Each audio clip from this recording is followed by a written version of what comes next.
Bayangkan, kamu bertemu seseorang yang terlihat baik, suka menolong, bahkan religius. Tapi siapa sangka, orang itu ternyata menyimpan rahasia kelam yang tak terbayangkan.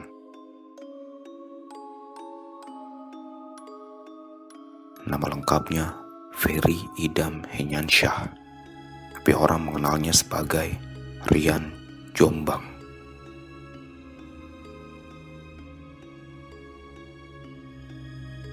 Salah satu pembunuh berantai paling sadis dalam sejarah Indonesia. Apa yang membuatnya berubah? Berapa banyak korban sebenarnya? Dan apa yang membuat kisah ini begitu mengerikan?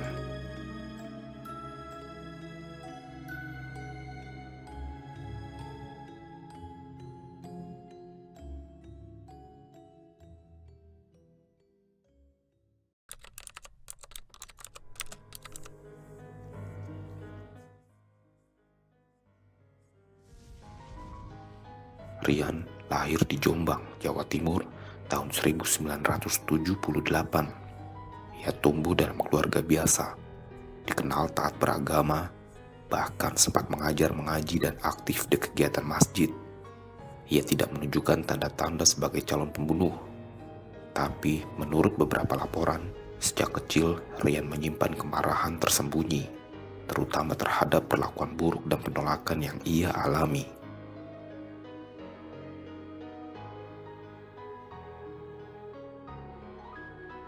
Saat dewasa, Rian pindah ke Jakarta. Ia bekerja sebagai model freelance dan personal trainer.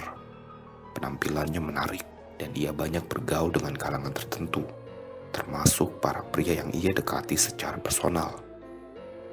Namun di balik kehidupan sosialnya, Rian mulai berubah. Ia menyimpan dendam, kecemburuan, dan rasa ingin balas dendam yang suatu saat meledak menjadi bencana.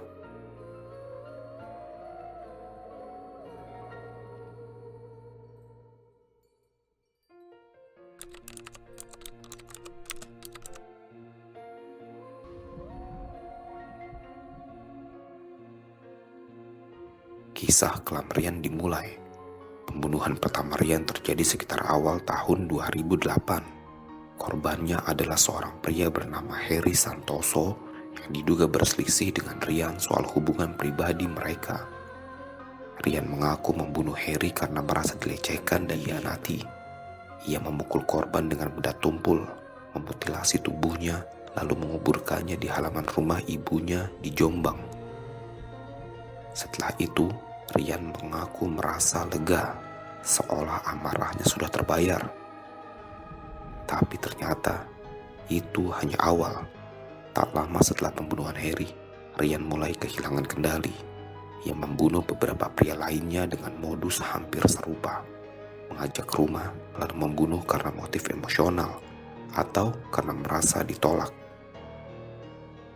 Saat polisi menggeledah rumah orang tuanya di Jombang, mereka dikejutkan dengan temuan yang mengerikan.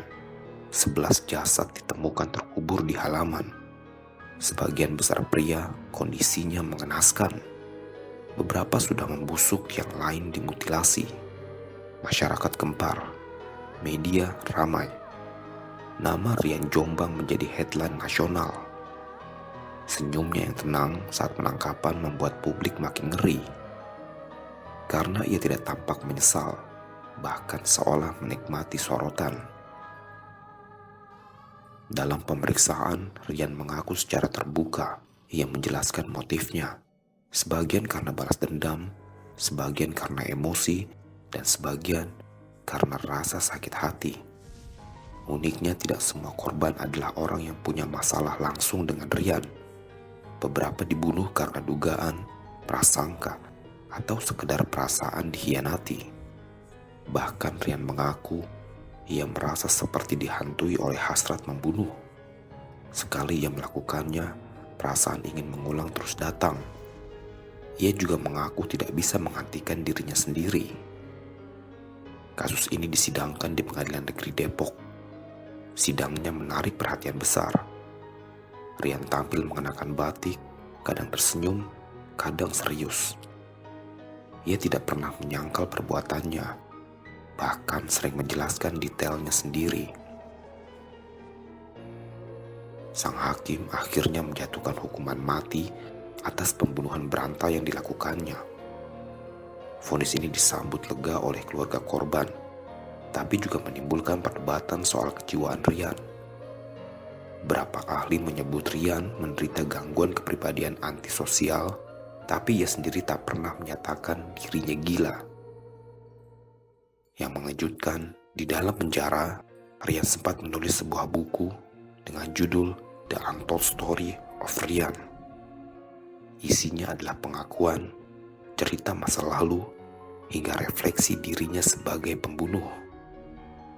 Buku ini menjadi kontroversi karena menimbulkan simpati dari sebagian pembaca, tapi juga dikecam banyak pihak karena dinilai memberi panggung pada pelaku kejahatan keji. Rian bahkan sempat dikabarkan berniat menjadi penyanyi dan muncul di TV. Tapi akhirnya, pemerintah memperketat aturan agar pelaku kejahatan berat tidak bisa tampil di media sembarangan. Hari ini, Rian masih mendekam di lapas menunggu eksekusi. Namanya tercatat sebagai salah satu pembunuh berantai paling kejam dalam sejarah Indonesia. Kisah Rian bukan sekedar cerita kriminal. Ini adalah peringatan bahwa manusia bisa menyimpan sisi gelap yang tak terduga, bahwa pembunuh kadang tak terlihat seperti monster, tapi bisa saja seseorang yang biasa, bahkan terlihat ramah dan sopan.